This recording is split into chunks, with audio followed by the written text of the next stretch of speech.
But once I started looking deeper at the critical comments that she intentionally imposed on the photo, I became more and more drawn to it.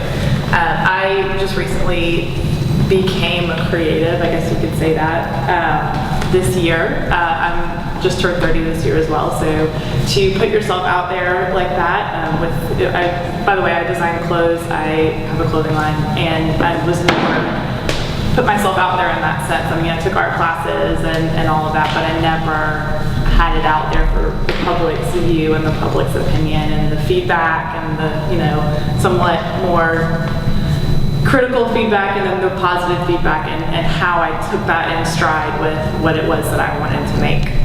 What she's done is kind of cool. She's opened this whole work up to be open sourced. And she's opened it up for comments for a reason, and she's given this criticism, this internet criticism, this open source criticism, authority by putting it on to her photo. It draws to me like almost a satirical aspect, the fact that it's criticism, that it's framed around clouds, which are something that's formed by nature, and so by Mother Nature is its own natural beauty, and yet we're criticizing it. Right.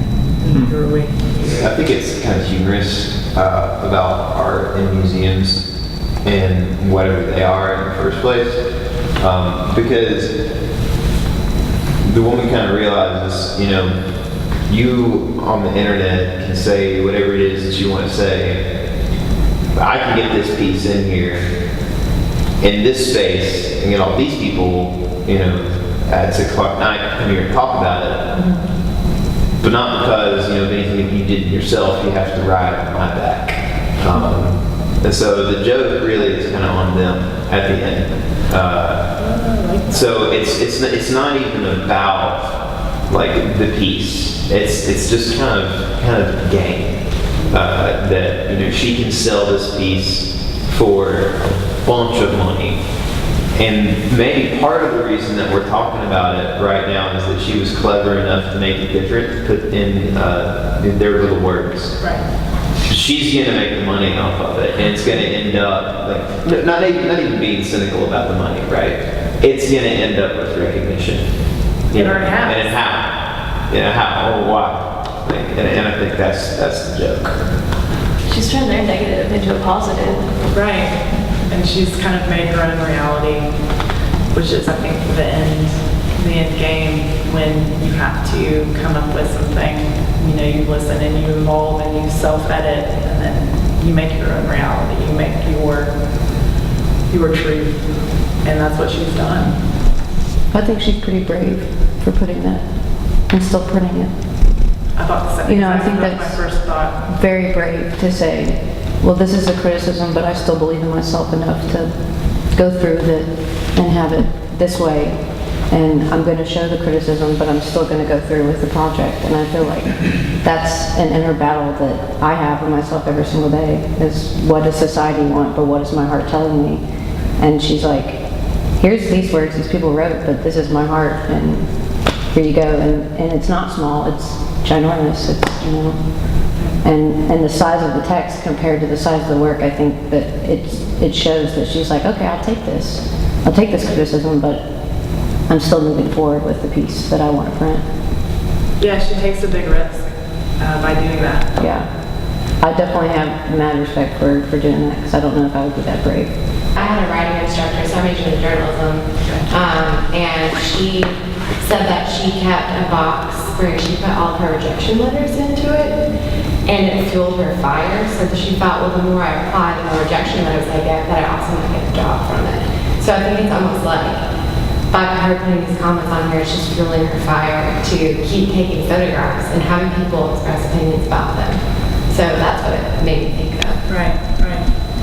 So, but even though she's opened these to comments, she still chose to intentionally not listen to them, And I think that also goes to play. I mean, you listen to feedback and you still print that. But again, back to your point, it's an evolution because she includes them. There's more than one. This is more than just an individual represented in this piece. I don't know of any other pieces in here, maybe there are, that one or more persons worked on. Not to say that these comments make this, I don't know. I mean, does that add the fact that these comments helped create this piece?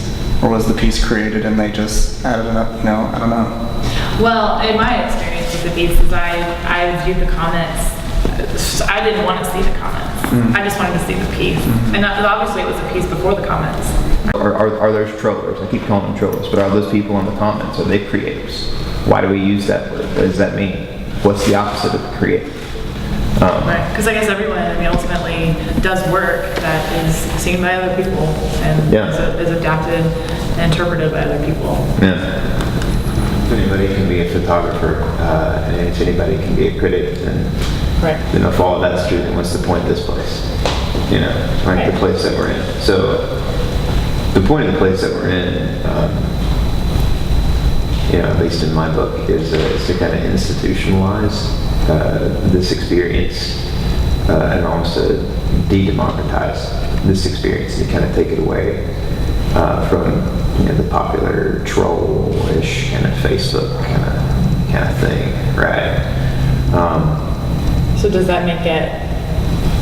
Does it make it hurt more? I just think this. I don't even know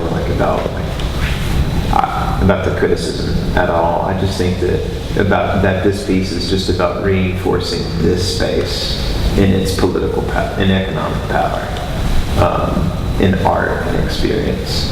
And it's kind of funny that she does it through the medium of the internet, which is the one avenue that's at least more accessible to people. I actually thought it was a professor's feedback and comment when I first read it, which is certainly something that we've all struggled with if you've taken any art classes, is, well, this shouldn't be this way, it should be this way, you're doing this wrong. It's like, well, according to whom am I doing this wrong? Well, that has, the criticism on the internet has given her that leeway, at least with this piece. And I think that speaks greatly to me. I almost didn't finish college because I thought the idea of it just seemed so fake to me that someone could give me a diploma after I gave them a bunch of money and that would qualify me to be a person that was employable. That I had a really hard struggle with that I eventually finished, but it took me a long time for that reason. I think that also spoke to me about this meeting, or